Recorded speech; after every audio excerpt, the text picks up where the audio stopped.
Hi, howdy from gorgeous western Montana, and welcome to another episode of World Bigfoot Radio, the most infotaining and excitational show about Bigfoot on the air. Anyway, I want to put out a special thanks to a couple of listeners to the show that sent in a couple of really sizable contributions to help the show continue for the rest of the month. You guys know who you are. I really appreciate it. And thank you very much. And just to remind everybody else, this show is viewer funded. Without you joining the team and helping it out, I cannot continue to bring these shows to you. So thanks to both of these guys. I really appreciate it. Also, if you want to fund the show, you can. Just go right to PayPal. It's paypal.me/World Bigfoot Central. And if you need pain relief like I do, and I'm glad I got mine on the way here now, because I need it. It's been raining for a week straight.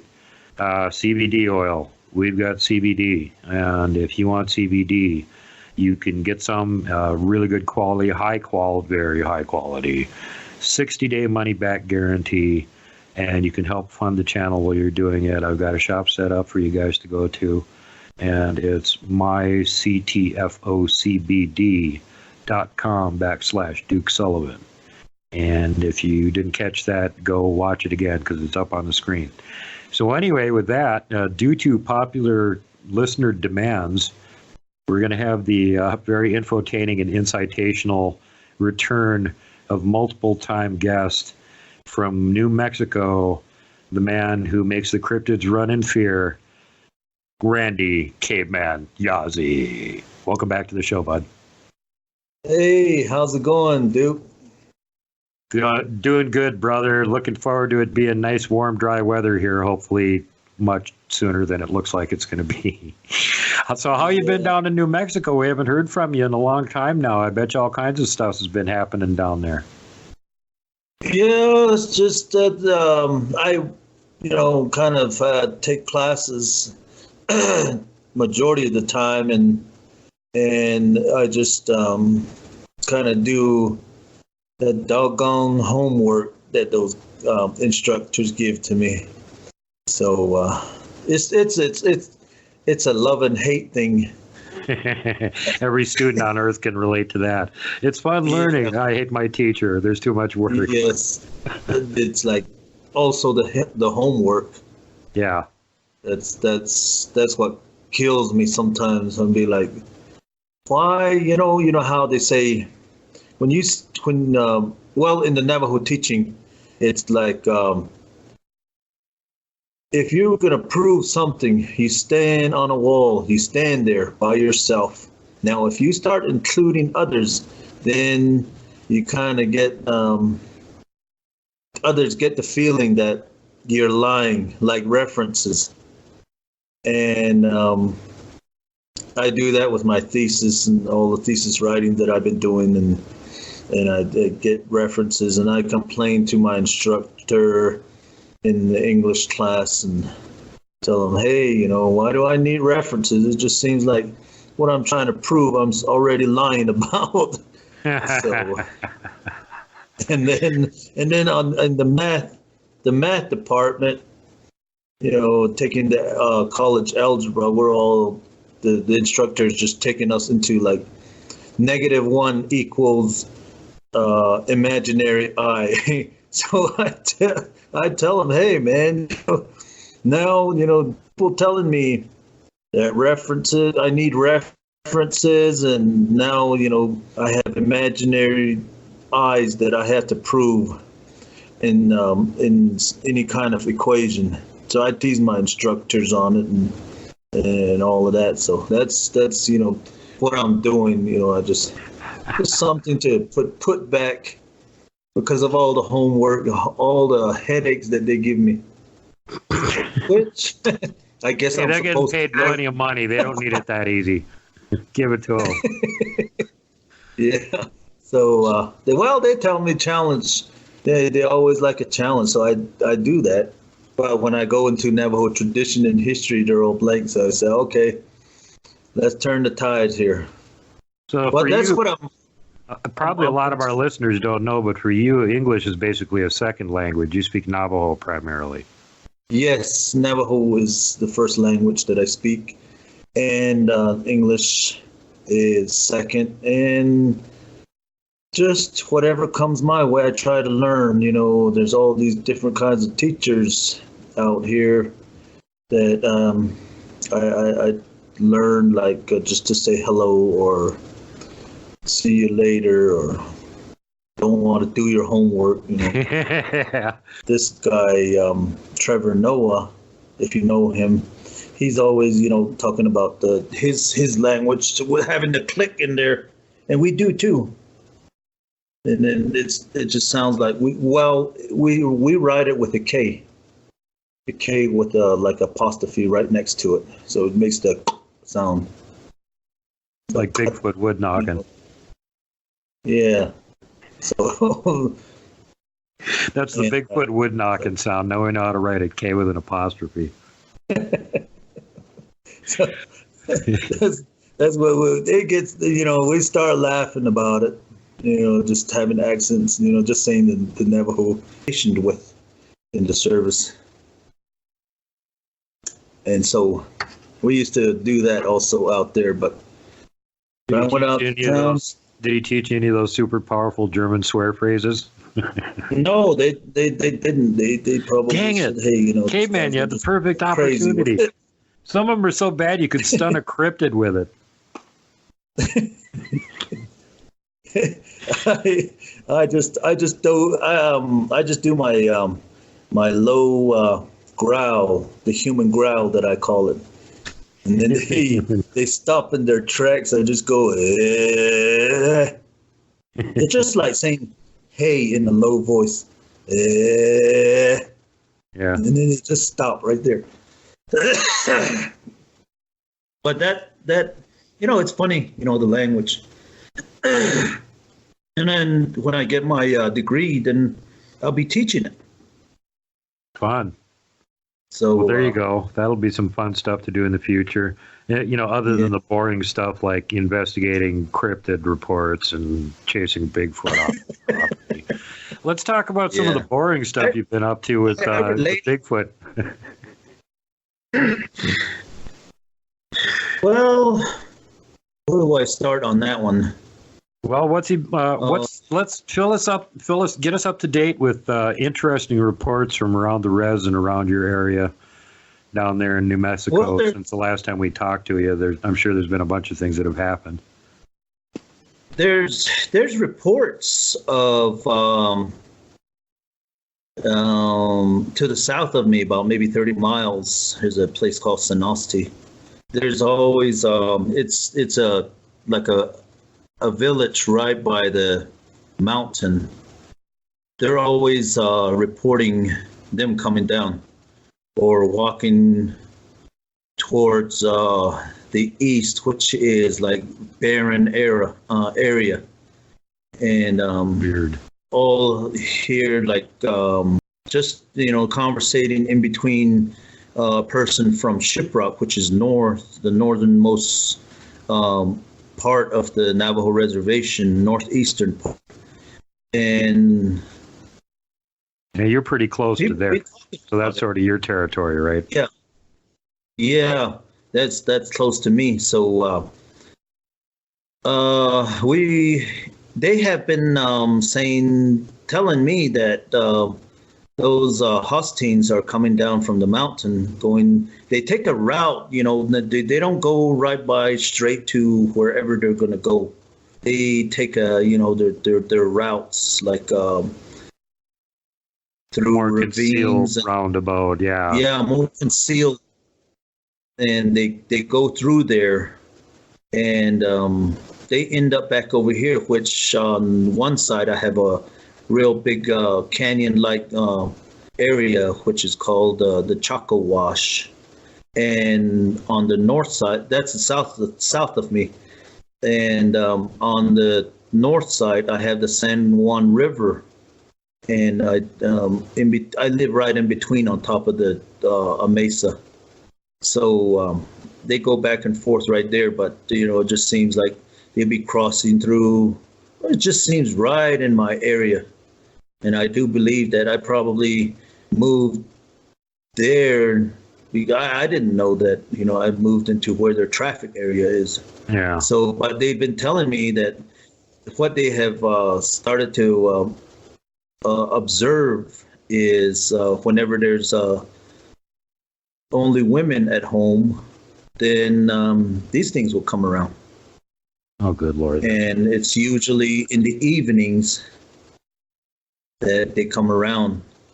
It's not like 12 o'clock or, sometimes towards the morning. But this is towards the evening. And that's what I told them over here. Sometimes they're out there, right at dusk, coming one way, just going about their business. And then they'd be observing us too, because I took a picture of one going from one side to the other, the mesa, to right when everybody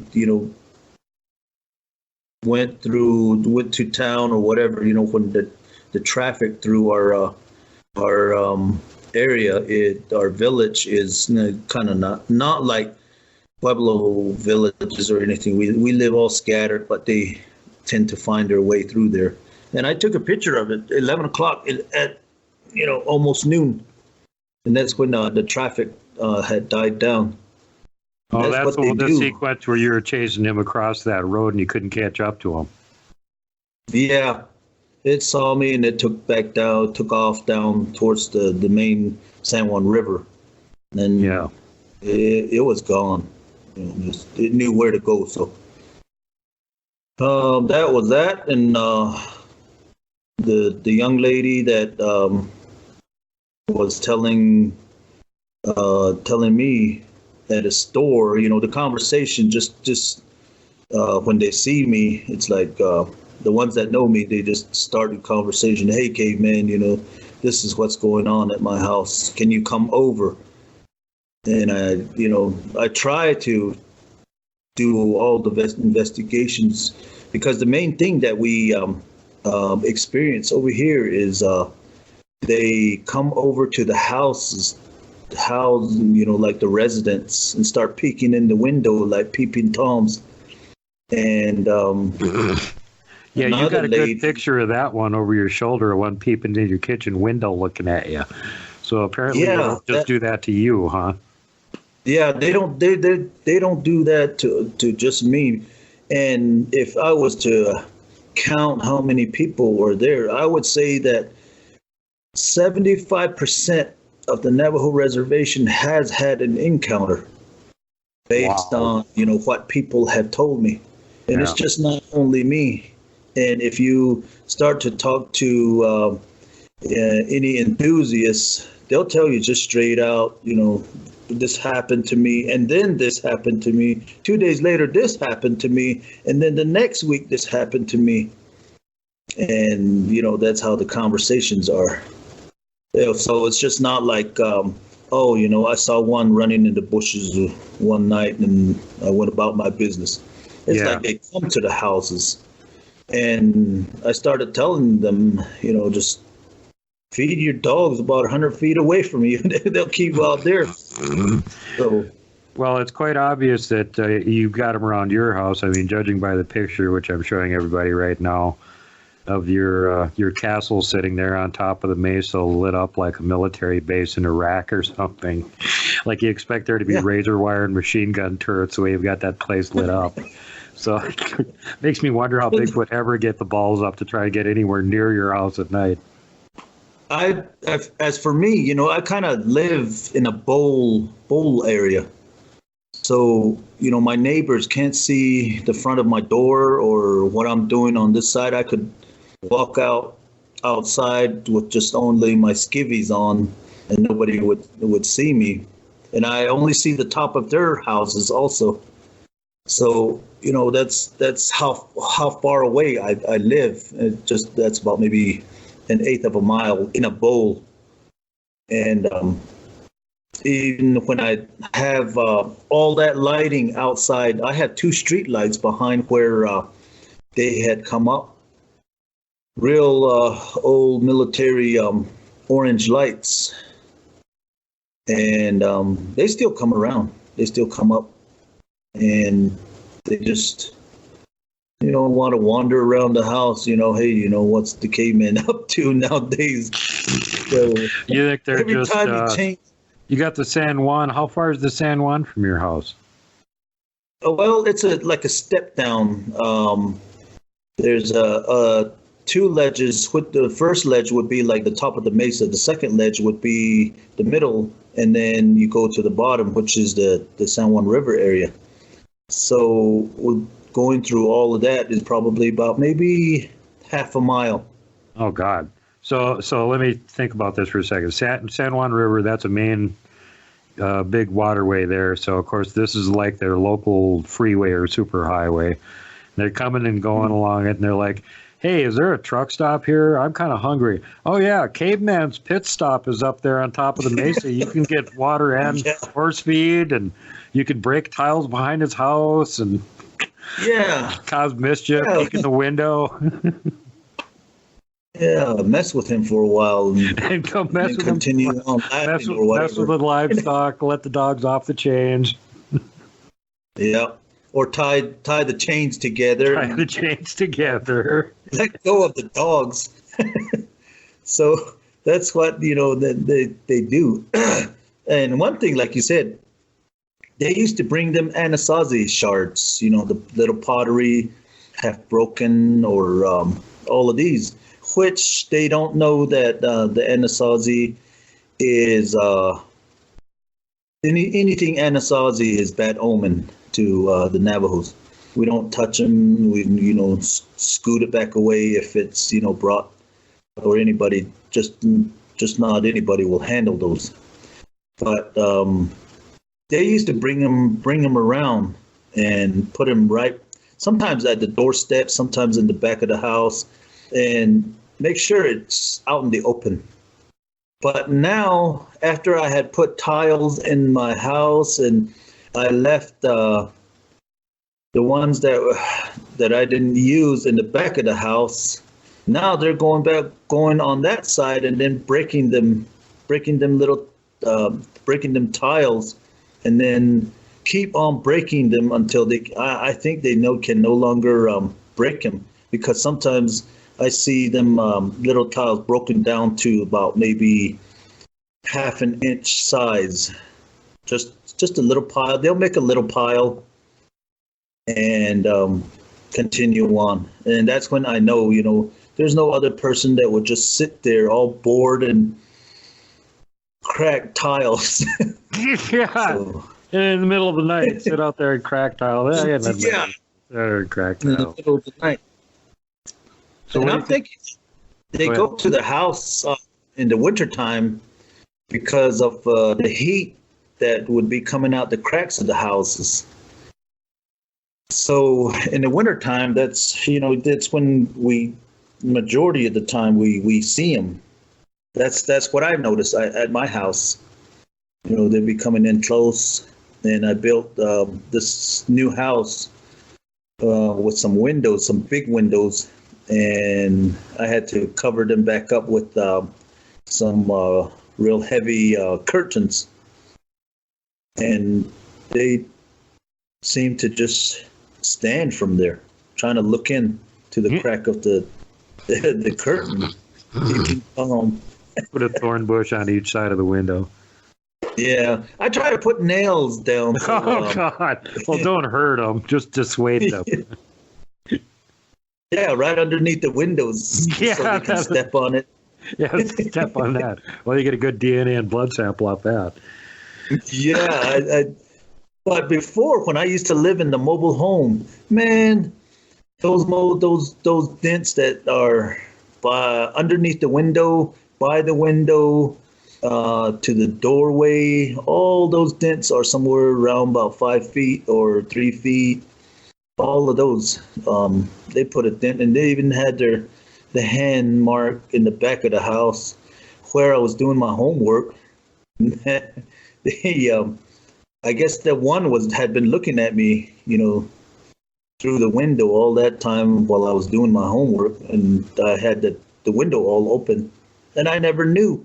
At that time, I never knew that, these things existed.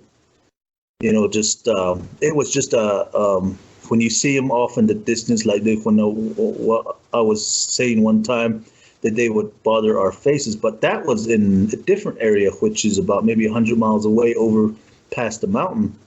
I thought only those were like transients, like hobos, and just trying to find something or a place to sleep and all of that. And we did that. That's when I terrorized them, and they're probably getting me back now after I've grown up. If it's the same ones, yeah, that would probably give them motivation. But let me say this. My younger brother was telling me, the ones that are coming around now, could they have been the ones that we have been playing with?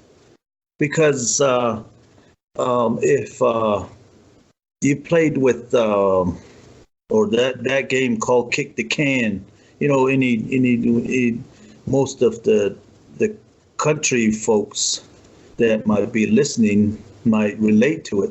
You know how you have a guard right by the can and try to seek out. This guard would try to seek out the other kids that are, hiding in the dark behind structures. And there used to be always that one little kid. We were about maybe 10 or 12 years old then.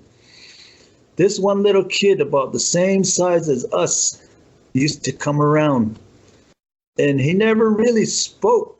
But he would laugh with us, and he would giggle with us, and we would, kind of shun him.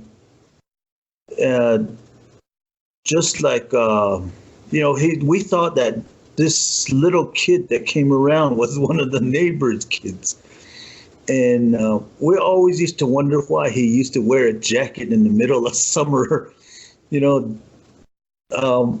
always used to stink. What kind of jacket did he have?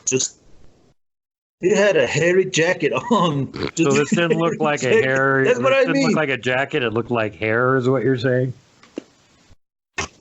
It looked like a jacket to us. And it was, we always used to say, hey, there's that kid again with the jacket. What's he doing with the jacket, And here we're all running around with T-shirts and shortcuts or all that in the middle of summer. And this guy would be all wearing a jacket. And that's why we always thought that he would always sweat in that jacket. And that's how he smelled. And it never dawned on us. We used to, kick him to the side. And he would still be laughing. He would have that regular laugh like that. So, we never thought that it was a monster that we were playing with. So it's this weird kid with the hairy jacket that shows up and plays Kick the Can at night. Yeah, he would always come around when we'd be playing Kick the Can at night, and he would run a certain way.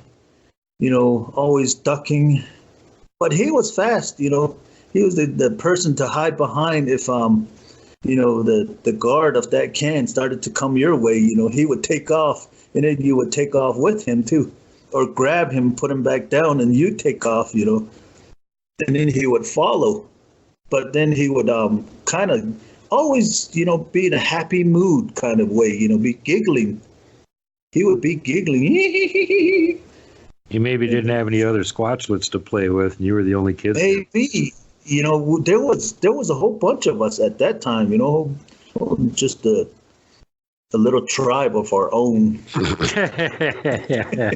So we probably stunk too. Just hanging around. and we never really thought that was a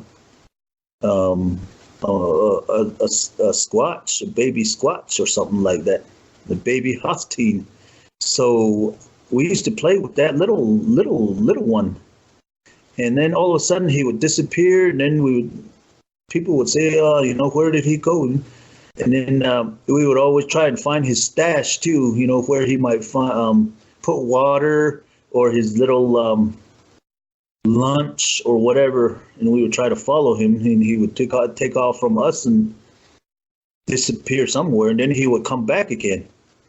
But he never went to the light. If he went to the light, would have probably jumped him right there. But that's one thing that I remember when my younger brother was bringing up the past when we were small, playing kick the can all the time. And then it's just it's just that way. They act like just us, just play like us. If they didn't have nobody else around, I guess they would just join in on somebody else. Yeah. Because now, what was one of my nieces? I guess she was babysitting, and one of the little girls that was her niece ran inside and says, "Hey, a younger child that has." The mother and her sister, they would still call them mom. They didn't say auntie or anything like that. They just, mom. There's a little monkey that's looking at us, waving at us, but from behind a 55, that big. Well, they didn't say 55-gallon barrel. They just said behind that big jug. And so I guess she went out there and she never saw it, but all the little kids were running or kind of just looking that way. And when she asked them, what did that little monkey do? And they said it was telling us to come to where he was. And all these were like maybe 8 or 10-year-old little girls and boys playing outside. So my niece just chased all them little kids back inside, and she called me, or rather text me, say, hey, can you come over here? There's a report of a little monkey running around over here where the kids are playing. I went out there. I never found anything, but sure was a lot of bedding about maybe 500 feet from where they lived. There's a whole bunch of, you can tell Squatch activity. Beddings made and, in secluded areas. It's, when I went over there and started sneaking around, the beddings were all in the cool areas underneath the brushes. And it was down into where, how the water gorge is, just, it ate a whole bunch of, or drained away a lot of dirt away, and then that's where the water's trickling now. But then there's like tamaracks and the Russian olives that had grown out, and that's where they had put all their bedding. There would be one, and then off to the side there'll be another one, all the way down. So they get attracted to the little kids the most, and I just told my niece, it's best if the little kids are playing outside, you best be outside with them. Yeah. And make him play out in the open rather than, by structures, because also for safety, one of them might fall off or anything. Let them just play outside out in the open while you're, monitoring them.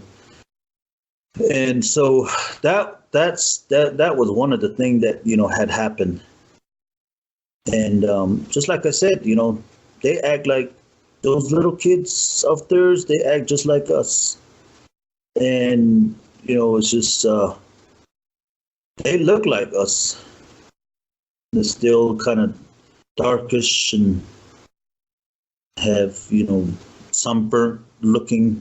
But the little kids are just brown like us, wearing jackets. Wearing a furry jacket all year long.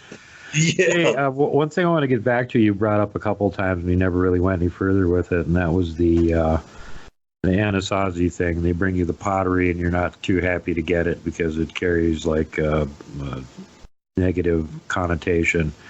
Is that because of the Anasazi themselves, or is it because of what happened to them? First of all, the Anasazi, anything that the Navajo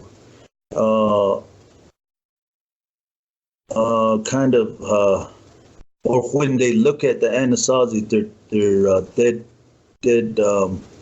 people. So that's number one. Don't touch or don't bother things. Yeah, ghost civilization. Whole civilization gone, all dead. Yeah, they're all dead. They're dead people. They're spirits now, and flesh and spirits don't mix. So that's the teaching. So we don't bother anything that's dead. The other one is, like you said, there's bad vibes. Navajos view the pottery or anything that the Anasazis had as kind of like bad omen. So we just don't, bother it. Only the pottery makers, they're the only ones that bother the Anasazi shards or, the pottery. If it's broken, then they break it back into to dust and also mix it in with their mud, because I guess it has that adhesive quality. And that's what my grandma had said a long time ago when she was doing her pottery. It was because of the adhesive properties that the pottery had. So she pounded them back down and then made her potteries with it and recooked it. And then the fire takes care of all of it, was what my grandma used to say when she made her pottery. So, that's the reason why Navajo will not bother any Anasazi artifacts, because they're from dead people, belonging to dead people, and if you pick it up, then it's just like saying you don't have gas to go to the hospital if you get hurt. That kind of teaching. Just don't bother it, because we don't have money for the medicine. And so make sure that you're kind to everyone. Safety first, last, and always. Pay it forward. Don't be mean to people if you don't have to be. Don't flip off the mountain giant. Don't poke Dogman with a stick. Don't punt the puckwudgie. And for God's sake, whatever you do not hug the Wookiee. See you later, folks.